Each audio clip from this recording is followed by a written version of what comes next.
Welcome in for those of you just joining us because we just started, so you could have only just joined us. This is the Fourth String Podcast. I'm CJ Sweat, joined by Benjamin King. Appreciate you guys tuning in. Ben King's Twitter is up here on the video. Mine is at Sweet Sweat CJ. So for the three of you watching, make sure you follow us on Twitter. And if you listen to us after the fact, make sure you follow us there as well. Ben, doing good? Oh, man. I had lunch at Anchor Bar, which is the original Buffalo Wing. And it is also the destination of the Bills Mafia on Sundays. So it was wild. Buffalo Wings. It makes sense. There you go. Yeah. Well, sweet. But last I checked, Bills were up and I've got Red Zone on up here. I won't be watching it while we're doing this, but 30-3. Yeah, they were crushing them. Man, Gabe Davis has me 30 points right now. Oh, I'm playing Josh Allen today. Nice. So it was a love-hate thing being there, but yeah, for sure.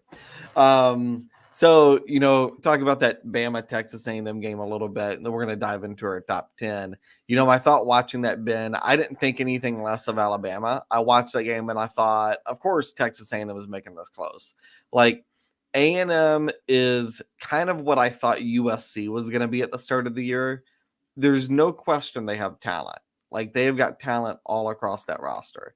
Where I question A&M is the cohesiveness of that talent, and can you get that from a week-to-week consistency, which they haven't been able to. And so, they play a team like App State, and they play them at home, and you can't get anybody focused and mentally in that game. But then they play Alabama on the road, and it's like those guys are playing as good of a game as they're ever going to play. And so that what we saw yesterday, I think, was Texas A&M at their best, and it's great. I think the criticism for Jimbo Fisher to this year has been, we only get that once in a blue moon. That is not a consistent thing.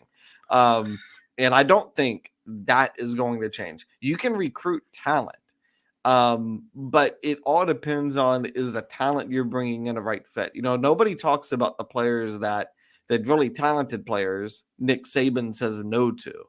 But that's part of why he's built such a successful team. It's not just he brings in talented players, and that to me is the misconception. Yep, completely agree.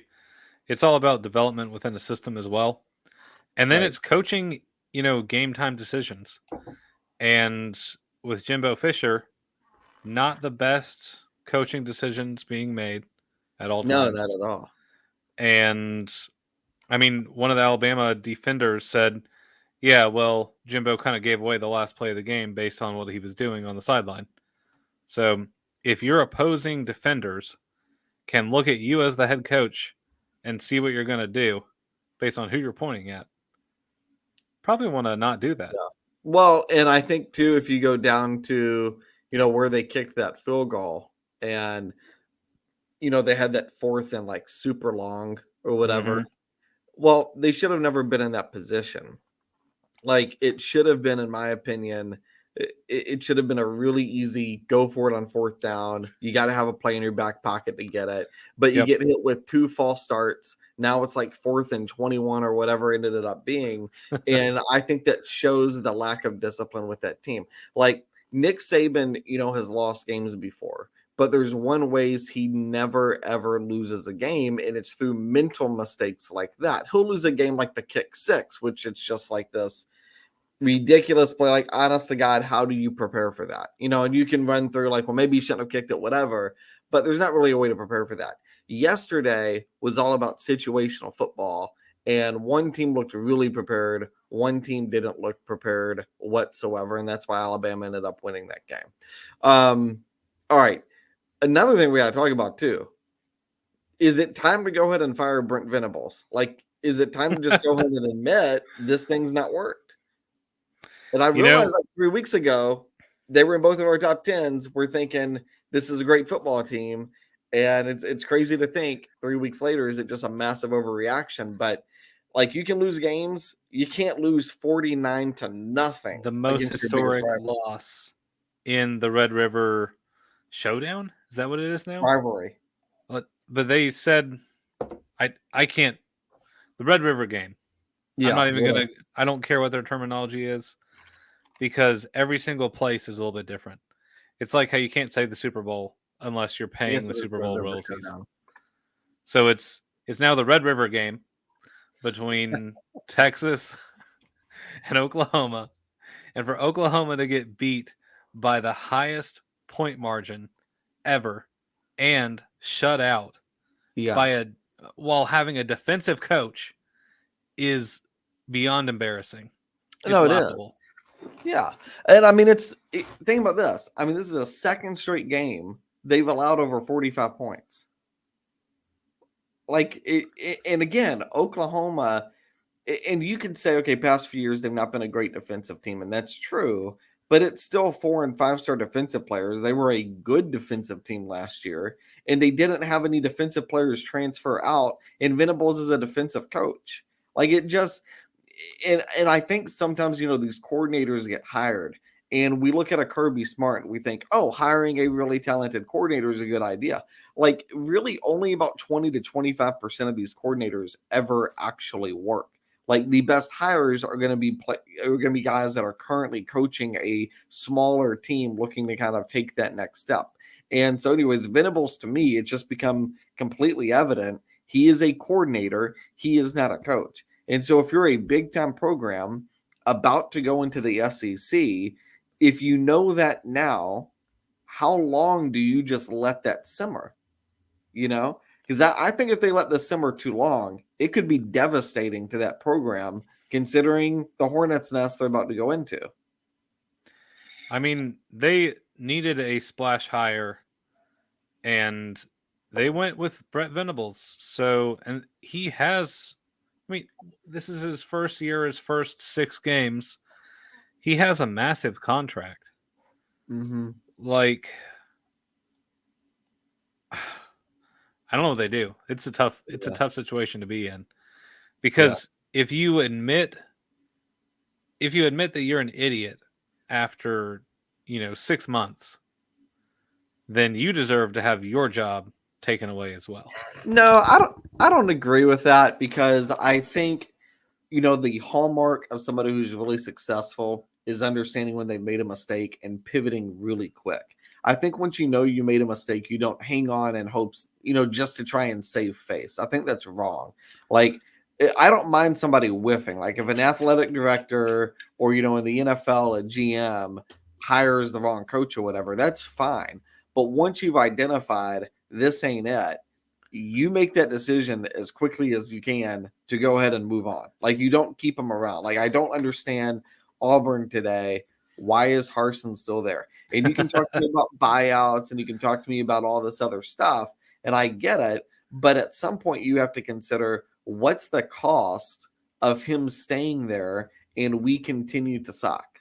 Like, because there's a cost with that too. Now it's not as easy to identify, is we know the cost if we fire them. We know what that number is on that check, right? So it's a little bit, less substantial, or a little bit, I guess, less easy to identify. But at the same time, like, there is a cost to that too. All right, let's dive into our top 10. I'm going to lead us off and get this plugged in. So my number 10 team is Oklahoma State. I think they're really good. I do think they're limited, especially on the defensive side of the ball. It's becoming really clear they are missing the coordinator they lost. And I'm blanking on his name. Is that Ohio State now? I know that. It used to be a dude. Just blanking on his name right now. So it's clear they're missing him. And this game against Texas Tech yesterday, it was not pretty at all. But I will give an exception when you play a mediocre team and you have a game like that, as long as I can see you're managing the game well and you're fighting well. And I thought for a game like that, it should have been a loss. They found a way to win it. There is something about that to be said. It's a good football team. So I'm going to put Oklahoma State there at number 10, but they haven't impressed me enough to really move up from that. Yeah, love that. I think Oklahoma State really proved it out in the closing minutes of that game. Yeah. Where they were able to put it away. Still won by double digits, so proud of them for that. I have them a little bit higher in mine. At number 10, I have UCLA. And I know you have them up here in just a second. UCLA, look, Chip Kelly has done an incredible job with this team. This is the best Excellent UCLA job. team he's had. They the way they kind of take care of business, beating Utah, a good defensive team, just kind of like a drum, which is really impressive there. Beat them by double digits as well, 2 possessions. They seem to be really the second best team in the Pac-12 right now.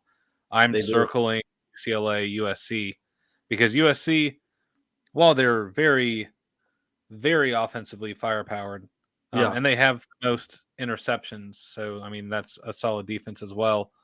They looked a little bit iffy in the first 2 quarters yesterday. So I still have USC really high, but I think UCLA and USC is going to be an incredible game. So Well, definitely got and to I have think, UCLA. we said this at the start of the year. I said there's 4 teams capable of winning the Pac-12. I said UCLA, USC, Utah, and Oregon. And if you look at the Pac-12 right now, those feel like the 4 teams that are all capable. And it to me, it's any man's game still. We're halfway through the year. Anybody can win that. And I mean, I'm looking at UCLA and I'm like, yeah, guys, like you can't tell me USC is definitively better than them. Like Zach Charbonnet is an amazing quarterback. And what Chip Kelly again has done with that team is really impressive. My number 9 team is Ole Miss. I know they struggled for a half against Vanderbilt. I don't care about struggling for a half. Like that's fine. Ole Miss destroyed them in the second half. Look, Jackson Dart, he is all of a sudden emerging, I think, as one of the better quarterbacks in the country. And I think that has a lot to do with the way Lane Kiffin has just pieced together this team. The defense, what you saw yesterday, too, you could make an argument, okay, first half defense against Vanderbilt looked awful, but second half looked amazing. And so part of what I've seen from Ole Miss is when they struggle in a first half, like they did against Kentucky, look at what they do in the second half. Those adjustments tell you the story. It's a good team. So Rebels at 9. Yeah, I also have the Ole Miss Rebels at number 9. I just think the combination of the offense and the way that they've kind of developed over this year. Granted, early on with Vanderbilt has a decent offense as well. They put up 57 points on Miami. But Ole Miss is coming into their own. Right now, between the 2 Mississippi schools, both are looking very impressive. Ole Miss has the better resume. Ole Miss is also undefeated. Ole Miss could probably beat Alabama. So it's a possibility. Yeah, I think they're definitely capable of doing that. For sure. Did you say Vandy put up 50 something on 57 against Hawaii, the first game of the season? Hawaii? Okay, they put up so they beat Hawaii 63-10. Okay, 63. Yeah, no, they put up 25 on Wake Forest, 38 against Northern Illinois. So no, they can definitely score some points. I don't think you're wrong. I think Ole Miss definitely is capable of, if everything goes right, knocking off Alabama. They feel like more of an altogether better team than what we saw last year. And now that Jackson Dart's playing a quarterback, it's almost like the Matt Corral absence isn't even there. My number 8 is UCLA for everything we talked about earlier. I just think the world of what Chip Kelly's done. And I know Lincoln Riley's probably going to win Coach of the Year just because of the difference from last year to this year. But what I think people need to understand is UCLA had completely fallen apart as a program before Chip Kelly came there. They've never really been a top 10, top 5 program. But before he got there, they had really become one of the laughing stocks of the Pac-12. And now here they are, really, I think, capable of winning the Pac-12. I think they're in the playoff hunt, though not capable of winning it. And so, anyways, he's my Coach of the Year candidate right now. So I've got him at number 8. Yeah, UCLA right now is looking like Oregon circa 2010. And starting to, yeah. That's kind of what Chip Kelly builds out, and he does a great job in the Pac-12. So excited for what they're going to do this year and years ahead. At number 8, I have Tennessee, and that's just because I think more of Oklahoma State than you do. Tennessee, look, with Hendon Hooker, definitely someone who is putting their name on a ballot for a Heisman potential. 100%, yeah. Tennessee could beat both Alabama and Georgia this year, which is wild. They play both of them being in the East and the cross-divisional rival. Tennessee looks incredible. They are beating teams like a drum. They beat LSU, the highest loss they've had in Baton Rouge. It's Chip Kelly's worst loss ever as a head coach. You mean Brian Kelly? Brian Kelly, the other Kelly. Yeah, Brian Kelly's worst loss ever as a head coach. Yeah. So, look, Tennessee is incredible. Understand why you have them right above where I have them at. Yeah. What are your thoughts on them? Well, I mean, my thought is watching that game, I didn't come away thinking LSU isn't the 25th best team in the country. I know they fell from the rankings, but I really just came away thinking, no, this is how good Tennessee is. And I'm going to bring up something a little bit later in the podcast that Vegas put out, and it's proof that this isn't just they're on a winning streak or that they're just beating bad teams. No, it's proof that what is in Tennessee is substantial, and it's proof too that they're a playoff contender. So I'm going to bring that up a little bit later in the podcast. But yeah, I mean, everything you just said is right. Hendon Hooker's a Heisman candidate. They look amazing. Yep. So next for me at number 7 is Oklahoma State. So Mike Gundy and his program beat Texas Tech 41-31. Just the way that Spencer Sanders is playing and the offense that they put together along with the decent defense in the Big 12. I think right now they're in the driver's seat to win that conference. Yeah. And also potentially make it in as a sneak if they can win out.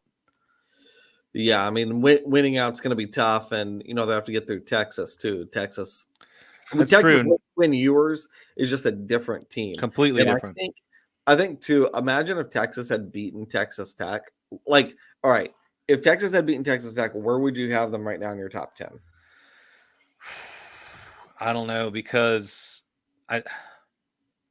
if they had beaten them, so it's an interesting there.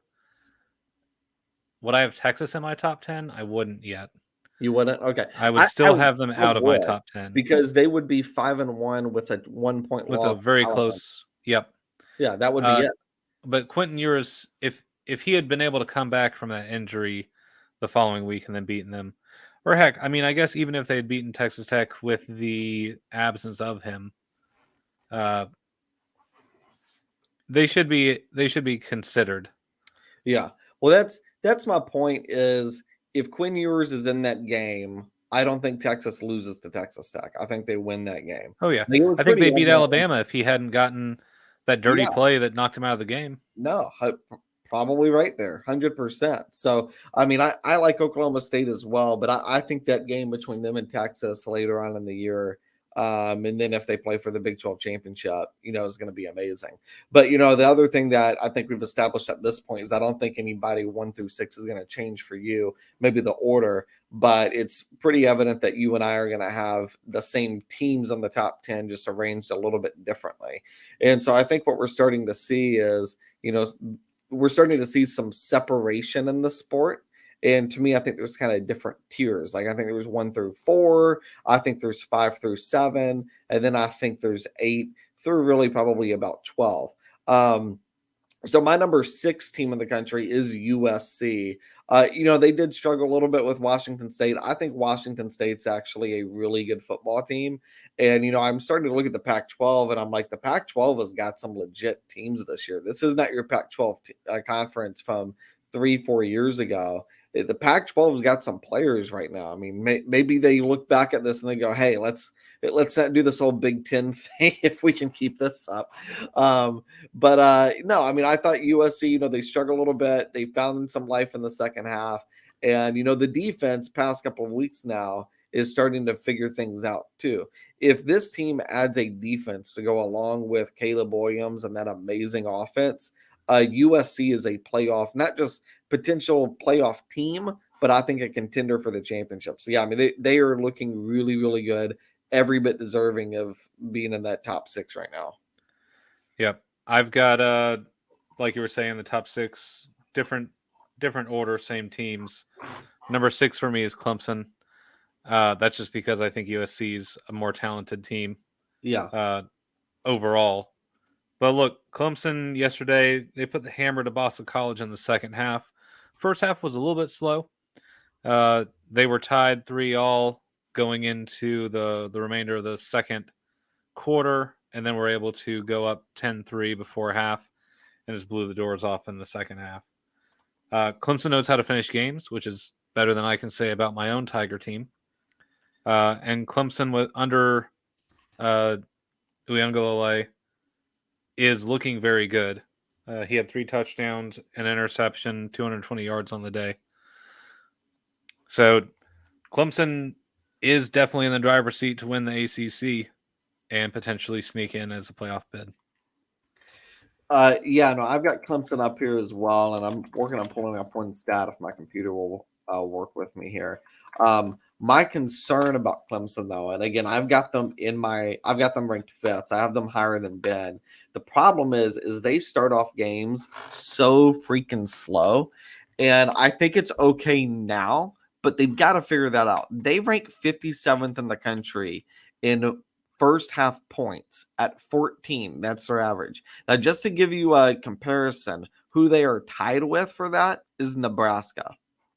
Okay. So, like, again, they're figuring it out in the second half. That's fine. They look great in the second half against Boston College, but Boston College has been a bad team all year. I mean, they've really performed way under what you and I thought Boston College could be at the start of the year. And so, I mean, for Clemson to go into that game and it's 10-3 at half and they're just sputtering, it's like, I like what DJ Uiagalelei's done for the first part of this year, but why is it taking them so long? And if they get into the playoff, right, if they play a team like Michigan or Ohio State or Alabama or Georgia, dude, or USC, those teams can score so freaking fast. Like Alabama could be out of the game by midway through the second quarter. Or, I'm sorry, Clemson could be, because it just takes them so long to figure it out. And I hate seeing that, but I mean, they're a good team. They're winning games. You can't deny it. But that to me is just one major flaw that I see with them. Yep, I completely agree. I was a little astounded that they didn't go up and start scoring faster on Boston College. When they were tied 3-3 in the second quarter, I was like, man, Clemson kind of sucks. Yeah. And they finished well. And I don't need to see it every week, but I need to see one game where it's like, start of the second quarter and Clemson's up like 35-0. Like I just need to see, like, do you have the capacity to score in chunks like that? And they just haven't proven that yet. And the thing that's crazy is, Dabo draws up the first 2 drives. So, like, that's your scripted plays. That's the only thing that Auburn scores on is scripted plays. So you've got to be able to, like, execute the stuff you've practiced all week and then 100%. figure it out after the fact. Yeah. But they can't. 100%. And that's weird. It is. Well, it is weird. And I think, to put it in perspective, you watch Ole Miss, they score almost like every first drive of the game. Same with UCLA, same with Bama, Ohio State, Georgia, Michigan. Like first drive of the game, that's money for them. Clemson, I mean, you're just praying you don't go down 14-0 early or something crazy doesn't happen, because it's going to take you a while to get back into it, and it's going to be a stressful game. Yep. Who's at number 5 then? Number 5 is USC. So the Trojans, look, they had a little bit of a fight yesterday. They ended up beating the tails off of, who was it they played? Washington State. Yeah. So they did trail 14-10 at one point, and then just put on a show in the second half. USC is very talented, offensively, defensively, one of the best defenses in the Pac-12 as far as takeaways go, which matters. Overall, the experiment that is USC so far is being successful. So I think they should make it into the Final Four by the end of the year. Got them right on the outside looking in, just because the top 4 teams have been so good. Yeah, no, I'm totally fine with that. I mean, USC's been great to this point. They look like a playoff team. My number 4 is Michigan. And I know a lot of people want to lower them after the scare against Indiana yesterday. I'm not going to. That game was perfectly set up for Michigan to lose. Like literally. And I keep thinking, like, if McCarthy has that 2 or 3 interception game, which young kid he's capable of having, and yesterday should have been that, and he hung in there, they stayed in it, and then they really just took it away in the fourth quarter and ended up winning that game handily. But I mean, the first half of that game, Ben, I know you were watching it too. Like Indiana was pushing them around, they were getting the 50-50 balls. Like that should have been a Michigan loss. And for them to come away and win it 31-10, it just proves that they have so many different ways that can beat you. They've got the home run hit, like they can knock you out, like within 5 minutes of a game. They can hang tight and play you all the way through 4 quarters. Like, I don't know that there is a team that's capable of just beating you so many different ways like Michigan is. And so, I continue to be impressed with them. That's why I've got them here at 4. Yeah, that was a tough road win too. Yeah. So tough road win. One of your coaches has a seizure on the sideline and has to get carted off the field and go to the hospital. Freak stuff happening. 2 blocked field goals in the first half, back to back. Just a wild game. But Michigan got it together after the half. They made the adjustments needed. They beat the tails off of Indiana in the second half, 21-0. So definitely still in the top 4. And for me, they're ranked above my number 4 team, who was Georgia. So so not moving them after crushing Auburn. No, and here's why. Because they looked like trash in the first half. So the first 4 drives of both teams were punts. Georgia got 20 yards in their first 2 drives. Now, you were just saying a second ago, those are scripted drives. They should be able to score automatically, right? Yeah. Well, not against an Auburn defense, apparently. The only reason that they got on the board is because the genius that is Brian Harsin decided to do a fake punt on our own 35 on a 4th and 3 and gave Georgia the ball with 15 yards to get into the red zone. Amazing. So, and that was in the second quarter. Back and forth, Georgia looked terrible. They only put together 1 true drive in the first half and should have been up if it wasn't for stupid plays. 7-0 on an Auburn team that's not very good. Auburn defense is great. Not taking anything away from them, but not a good team altogether. Yeah. No, and I mean, I have my reserves about Georgia as well. I do have them at number 3. I mean, honestly, I think Georgia and Michigan are very, very close. But, the one thing about Georgia is Stetson Bennett. Ben, this is going to blow your mind. He has not thrown a touchdown pass since South Carolina. Well, it's because he's running for him. He had like a 70-something yard run yesterday. Well, he's had 1 touchdown. He had 1 rushing touchdown against Auburn. He had 1 against Kent State. That's it. Those are his 2 touchdowns since playing South Carolina. So, I mean, the passing game for Georgia, I don't know what it is, but from the first 3 games to the last 3 games, it's been a complete 180 from what it was. And I am concerned that we're seeing regression from a senior quarterback like that. Like, that is not great. But Georgia can run the ball. They have a great defense. They get after the quarterback. Like, it just, even though the passing game isn't ideal, they're going to win a lot of games no matter what. And I think you start looking at that SEC East. I mean, if you don't want Georgia back in the playoff, I think Tennessee is your best bet. Otherwise, they're going to be back there because it's still a good team. Yep. Completely agree with that. My number 3 team is Michigan. So, like you said, growing pains for a young quarterback. But when they made the adjustments after the craziness that was the first half on the road, they were able to take care of business.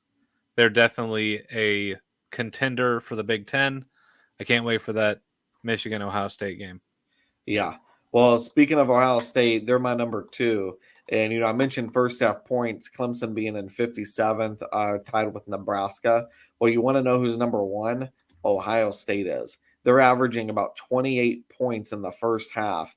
And, what really impressed me yesterday is they were a 28-point favorite at Michigan State on the road. And I bet Michigan State because I'm thinking, look, it's a coach a lot of people like. They are desperate for a win. he's trying to save face because they've looked awful since he got his contract extension. And, this team right now, they lose this game, chances of them making a bowl are slim. And I've got 28 points. Well, Ohio State went in there and won at 49-20. So they covered the 28 points. Like, it's just, that is really impressive. They had 35 points in the first half against what's a pretty decent defense. Like, you just cannot doubt right now the way CJ Stroud is playing, the way Ryan Day has a team coach. And, the defense, it seems like each week we're starting to see improvements on the defensive side. So that's a big bonus too, because last year this defense was abysmal. Now they're starting to really look capable. Ben, I think they're right there in the hunt. It does not feel like there is a big gap between them and number one. They're right there. Yep, I completely agree with that, and that's why my number 2 team is the University of Alabama. Woo, doggy. So look, I know that Jalen Milroe is your backup quarterback, but you are a completely different team without Bryce Young at the helm. Oh, and yeah. Alabama better keep him healthy. Alabama plays Tennessee this coming week, and watch out. At Tennessee, by the way. Yeah, in Neyland Stadium. Watch out. Tennessee hasn't beaten Alabama in 16 years. Ooh. That's probably on the line. There's a good chance Tennessee beats Alabama this coming weekend. Alabama did not look great against Texas A&M. They didn't look great against Texas. I don't know what it is about Texas teams. They've gotten through them at this point. But Tennessee looks really good. And Alabama does not. They don't look really good right now. So Nick Saban has a lot cut out for him. He's the greatest of all time when it comes to a coach. The way that game ended, I don't think everyone realizes how close Alabama was to losing to Texas A&M for the second year in a row, which was ridiculous. Texas A&M is a bad team. I said it. I think we all know it. Yeah. Texas A&M is a bad team, and they almost beat Alabama yesterday. So got to drop Alabama 1 for that. Well, they're a bad team, but they're a talented team. And again, you can outplay how you should. Like, you can play above your heads when you have that much talent. But when you have 2 number 1 recruiting classes in a row, sure. Oh, yeah. But the problem is they just don't have the cohesiveness or the togetherness to really win on a consistent basis. They get outcoached.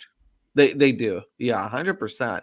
My number 1 team is Alabama. Yes, I think Bryce Young being out is a really, really big deal. They need him to come back pronto. They're going to go to Tennessee this weekend. If Bryce Young is there, I think it's a win for Alabama. If he is out again, I do think it's a little bit of a toss-up. But I'll say this. Josh Heupel is still a little bit young for this. This is only his second, third year, I think, at Tennessee. And, look how long it took Kirby Smart to finally overcome that. The only other coaches that have done that are Steve Spurrier, Gus Malzahn, and Jimbo Fisher. All of those guys have appearances in national championship games. All of them do. And so, I don't know. I think Tennessee can do it, but I think it's a little early in Josh Heupel's career to be pulling off something that big. So, I still think the GOAT is the GOAT. I think Alabama just went into a hornet's nest with Texas A&M.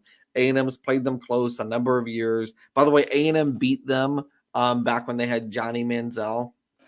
And so, for whatever reason, it's just one of those games where it's like A&M just always gives Alabama trouble, it seems. So I was fine with it being a little bit of a close game, but you're right. They need Bryce Young more than ever. Yep. And so my number 1 team being Ohio State, the reason being is they just continue to get better. They get better on the offense. They get better on the defense. They get better all around. CJ Stroud against a Michigan State team who, granted, is 2-4 and not very good, but they have their coach locked in for 10 years, had 6 touchdowns and 361 yards. So for Ohio State, just to continue to beat the pants off of teams, they'll destroy Iowa this next week. they'll destroy Penn State, and it won't be until they get to Michigan that they really have any type of struggle. Uh, Ohio State right now is in the driver's seat, and they continue to get better. If they continue to do that and stay healthy, then they will be a contender for the national championship for sure. Yeah, no, I think they're right there in that, absolutely. Okay, so let's move on to, let's get this off of here. Let's go on to trending up and trending down. I'm gonna start us off. My trending up is James Madison. James Madison, I'm telling you, they're undefeated. I think people don't understand when you go from FCS to FBS, you're going from 65 scholarships to 85 scholarships. It normally takes even a good FBS program, take Appalachian State.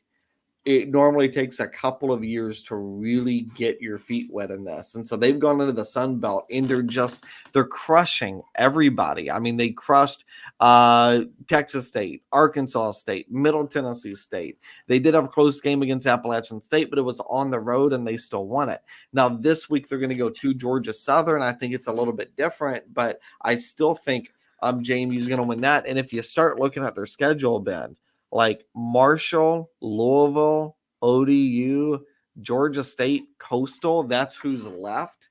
Like, it seems crazy, but JMU might go 12-0. I mean, that seems kind of bizarre, but the way they're playing, I mean, they look good. And Isaac White, I think it is, defensive end. He had a couple sacks against Arkansas State. He's had, I think, 3 or 4 sacks on the year. I mean, he's been absolutely incredible. And so this JMU team, they've got players on defense. They've got players on offense. They look good to me. It's wild. It's wild for them. And they were one of the ones that you previewed at the beginning of the year. What was your prediction for their overall season, if you remember? I thought they'd be about a 4 to 5 win team. Yeah, they've already hit the 5 wins. Wild. So way better than what I anticipated. Yeah. Yeah, for their first year in FBS, that's nuts. Yeah, I may have that prediction somewhere on my iPad. You keep going. I'll see if I can find it. Yeah, my trending up is Tennessee. Look, after watching Auburn play this LSU team, I thought Tennessee was going to be the pants off of them. But the fact that they did it in the way that they did in Baton Rouge, in Tiger Stadium, granted, day game is way different than a night game, but they had the fans leaving that game by halftime. They were beating LSU, 23-7 by half, and they beat them 40-13. The worst loss in Baton Rouge by an LSU team in quite some time. The worst loss that Brian Kelly has ever had as a head coach. That is an incredible Tennessee team that I cannot wait to watch them beat Alabama this week. Yeah. Well, my next trending up is also Tennessee. And, normally we kind of do Boggle style, and I won't duplicate something you said, but the stat that I want to bring up, or not really a stat, but there's a data point I want to bring up, and I find it fascinating. Alabama's going to play at Tennessee this weekend. Ben, I don't know if you've looked at the line, but it's only Alabama -7. Now, to put that in comparison, if you watch Alabama the rest of the year, they're going to be favored against anybody by 17 points. That has been historically the average Vegas margin for Nick Saban against SEC opponents. It's normally right at -17. This goes back to years where they played really talented Ole Miss teams and really talented LSU teams. Like, there's been very few instances where that number's been under 10. And so for this number to be -7, I think what it tells you is Vegas is like, look, guys, Tennessee is a legit, and we think this is going to be a close game. And like, I'll probably stay away from that game. But if you told me that you wanted to put money on Tennessee, I wouldn't talk you out of it, because they look like a really, really good football team. What they did at LSU is impressive. Now, I do think this week they're coming off a big win. They just crushed LSU. I think it's going to be a difficult week of practice. Remember, we used to watch Georgia and Alabama play on a consistent basis. And it was always so funny. Like, Georgia would come out of the tunnel and like they'd be so pumped up and like they'd be fighting, or whatever. And like they'd always start like a pregame fight with Alabama or whatever. And then they'd get blown out like 42-10, right? Like, that used to be like a consistent thing. And now Georgia like goes into that game and it's like, they're calm, like they're confident, like they don't need to do all that stuff. Like I think if you watch Tennessee's demeanor this weekend, they're going to approach this the same way Georgia used to approach it, which is just like, yeah, we're going to hit them in the mouth. And then that game is going to start and be like, oh, like, no, Alabama's a little bit different. But again, Vegas is telling you we like what we're seeing from Tennessee. And if you watch the games, they look like a great team. Yeah, I'm excited about that. My trending down, the first one is Utah. And for that, they are no longer in the driver's seat for the Pac-12. They now have 2 losses on the year, one to a Florida team where it was kind of like a toss-up loss, and that's fine. But then to lose to UCLA by 2 possessions, I think, tells something right there. So Utah's got to figure it out. Right now, trending down. They have to have a lot of special things happen for them to even have a chance at the Pac-12. Yeah. My trending down, I have Iowa. How are you not scoring a touchdown against Illinois? Like I don't get Iowa right now. I mean, I didn't think they'd have much of a passing game, but I thought they'd at least be, capable. But I mean, they've got games now. South Dakota State 7-3, lost to Iowa State 10-7. They haven't scored more than 27 points in a game yet. They only scored 14 against Michigan. Like, what in the crap is going on with this offense? And I get Kirk Ferentz wins ugly. That's fine. But this is just terrible. So, Iowa to me, it feels like both Iowa and Wisconsin are out of the Big Ten West race. And if you had told me halfway through the year both of those teams would be out of it, I'd tell you you're crazy. But at the same time, like, look who's driving it. Like, this thing's going to be Minnesota and Illinois running the tables, and Purdue maybe has an outside shot. It's just wild. It is. So my next trending up is Mississippi State. And they were right almost now, in my top 10. They were so close. They look good, man. It's crazy. Yeah. What is it? Let's see. Will Rogers now has he broke some record yesterday. Maybe the most passing yards in a career or something like that. What was it? Yeah, that doesn't surprise me. So maybe most receptions or most passes. Yeah. Whatever it is, the team looks amazing. The pirate that is their head coach, Mr. Hating on Candy Corn, never expected him to put together the type of team that he has. And granted, they beat the pants off Arkansas, who lost their quarterback. So that definitely hurt. But to beat Arkansas 40-17 after Arkansas has played so well, Mississippi State looks real good, man.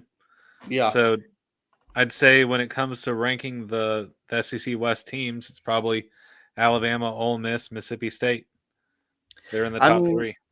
Yeah, I am cautious with Mississippi State. Like, again, I almost had them on my top 10, so I don't think they're bad. But if you look at their schedule, they have a 2-possession loss to LSU. The only real impressive win so far is against Texas A&M. The other wins, Memphis, Arizona, Bowling Green, and Arkansas.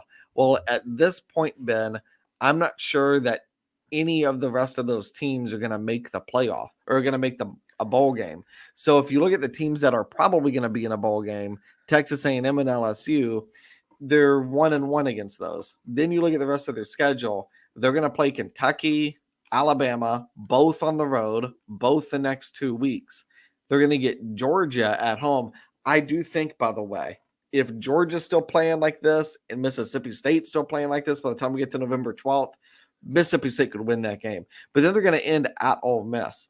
And so I think they're staring at probably at least 3, possibly 4 losses left. That gets them to 7-5. That's about where they've been. So I like them, but I'm not quite a buyer yet with Mississippi State. My next trending down is Kentucky, and I'm going to put this kind of with an asterisk next to it. It's Kentucky minus Will Levis. Like, Kentucky should have crushed South Carolina. And I watched that game and I'm like, well, they probably would have if they had Will Levis. And that's great.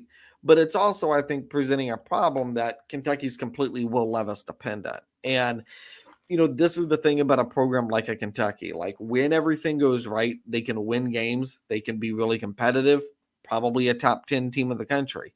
But one thing falls apart, and you can say quarterback's a pretty major thing, and I'm with you, but one thing falls apart, and they go from potential top 10 team to losing to what I think is probably one of the four worst teams in the SEC. That's a pretty major gap, I think, for a team. So I wasn't too thrilled with that. I do think we're going to get to the end of the year. Kentucky's still going to be like an 8-9 win team somewhere in that neighborhood. But they did not look good at all yesterday.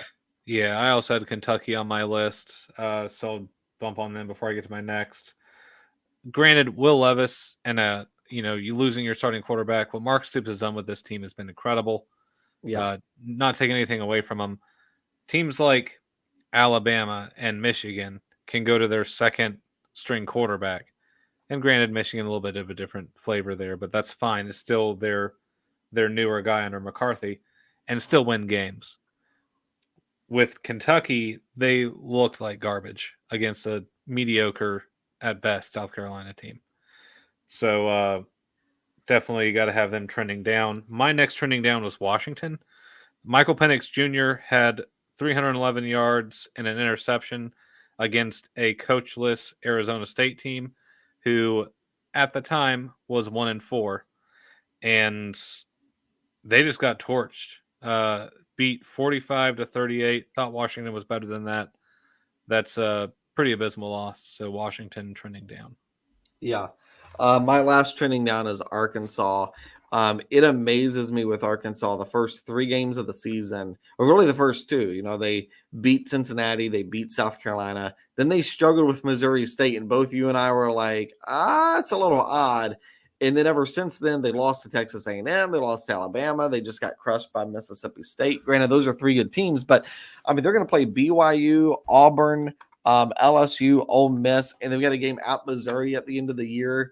They're also going to play Liberty. That's at home. But Ben, they're 3-3. If they drop 4 games, none of which I think are absolute guarantees, if they drop 4 games, they're not a bowl team. So this looks like, a few weeks ago we were thinking maybe KJ Jefferson's in the Heisman running, and now we look at it like maybe not a bowl team. This has been such a drastic drop, almost similar to Oklahoma. Though I think the coach is more competent. So this team has to be on my trending down. Yeah, I have Arkansas on mine too. I actually had 5 of mine trending down, so I'll go over the last one real quick. Arkansas was on there as well as BYU after losing to Notre Dame in Las Vegas. Both teams looked incredible. We had that game and that matchup circled.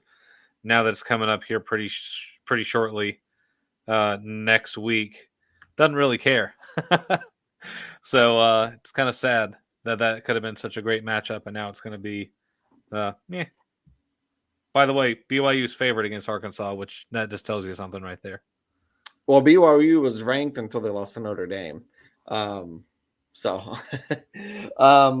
right, let's move over to if we had a mailbag. Here's my first question. Should USC fans be worried about Lincoln Riley taking an NFL job? I don't think so. Reason being, he's very good at recruiting, and the difference between coaching in college and coaching in the pros is the only reason Lincoln Riley is successful right now is because he's able to get good puzzle pieces and plug them in to play. If you get a really crappy team and you have no say whatsoever in the personnel of which team you have, it takes a lot more work for you to be able to bring those pieces together. Now, granted, the way that he's built USC could translate over well to a pro team, but I think he has some things to prove and finish within college before he takes a leap like that. Yeah, well, listen, I think honestly, and I've been thinking more about this. Like, if you ask which job would you prefer to have, an NFL or a college job, I'd 100% prefer a college job, because in the NFL you don't get to pick your personnel. College, you get to really manage your recruiting. Second thing is, in the NFL, you are completely dependent on, do you have a top 10 quarterback? And if you look right now in the NFL, like we think Nathaniel Hackett's a bum, but Russell Wilson's really hasn't been playing well. Like, I mean, like I could just kind of go down the list of coaches that might actually be okay, but they don't have a good quarterback. Like, look at the head coach of the Panthers, Matt Rule. Like, I actually think Matt Rule is a good head coach, right? But Matt Rule has had Teddy Bridgewater, Sam Darnold, and now Baker Mayfield. And he had Cam Newton for, a second, right? Well, how many games can you realistically win in the NFL when you've had twice as many quarterbacks as the years you've actually been at that team? Like, and again, when he was in college, like, great at Temple, great at Baylor, like probably could have had, the Texas job when it opened or the Oklahoma job, like USC wanted him at one point. Like, he was coveted and now he's looked at as like this awful bomb, like whatever. And so anyways, I look at Lincoln Riley and I'm like, okay, if you go to the NFL, like that's fine, but you're not going to have the success unless you just are gifted like a Justin Herbert or somebody really, really talented. And even then, the second you struggle, they're kicking you out, man. At USC, you can kind of run the tables, you can control the local media, you can control, your recruiting situation. So I don't think USC really has anything to worry about. But even if he lost, Ben, if a coach is going to use you, like that's fine. That's proof that they were successful where you are. Like Oklahoma fans were all pissy that he left Oklahoma. I'm like, don't be pissy. Like leverage yourselves as like, hey, you can come here, and if you want to leverage us to a better job, like we'll set you up for that. Like look what we just helped Lincoln Riley get. Instead, it just looks completely different. So I And look at Oklahoma without him. That's kind of wild too. No, it is. All right. Stanford clearly isn't going to a bowl. Is it time to fire David Shaw? They are 1-4. They just lost again, this time to Oregon State, completely blew a lead late in the game if you stayed up and watched Pac-12 After Dark. I like David Shaw, but Ben, Stanford was a terrible program. Then Jim Harbaugh built them up. David Shaw inherited a really, really good program. It's not been the same the past 3 years. They just can't seem to get any momentum. I think it's getting close to time to make that cut. Yeah, it depends on what does Stanford want to be. Because right now, good education, terrible football team. Yeah. Do you want to have both? Well, then you got to get rid of the coach you have right now because he's 100%.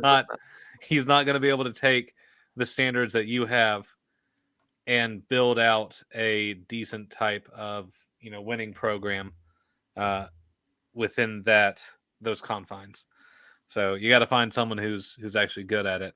And so if I were them, I'd be looking at someone who works in a decent educational school that has really high standards and is able to recruit well, because otherwise you're not going to be able to have success at Stanford.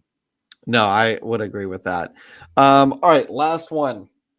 Can we agree to never have high expectations for Miami again? And I'm going to instantly answer yes.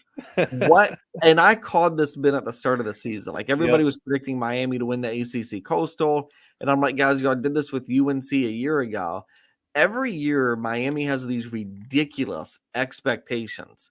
And I'm looking at Mario Cristobal. I'm like, okay, he's got a 500 record as a coach. He's 500. He's not great, right? I know they brought in like what's supposed to be this amazing staff. But if you look at the coaches they brought in, all of their previous places of employment don't seem to have changed. Like Josh Gaddis, Michigan is still as good as they were, maybe even better.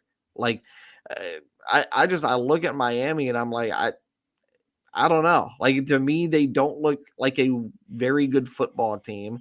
I watched UNC beat them yesterday. I predicted UNC would win the Coastal. The more I watch the Coastal Division, the more confident I feel that that's probably going to come to fruition.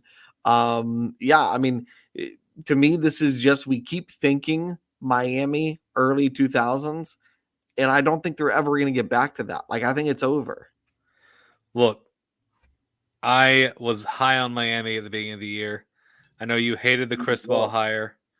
The fact, so they're who was their quarterback? Van Tyler Dyke. Van Dyke. Tyler Yeah. Van Dyke is a great quarterback in a really, really What, bad like the coaching scheme. CUSA? What are you talking about? What? So, look, the next 3 games they have are against Virginia Tech, a 2-win team, Terrible. just like Miami. I don't know who wins that game. Duke, who has double the wins of Miami at this point, and That then is true. UVA, another 2-win team. Miami could very well lose the next 3 games. Well, I would say this. If Miami doesn't win the next 3 games, all 3 of them, it's a problem. It is to me a Brent Venables scaled problem. Like that's how big it is. They've got to win these next 3 games. Yeah, I continue to watch them and I'm just always unimpressed. And I mean, to your point, Ben, Tyler Van Dyke, like he's looked awful this year. He was all freshman ACC last year. Yeah. And like Justin Herbert is this amazing NFL quarterback. He keeps popping up on red zone.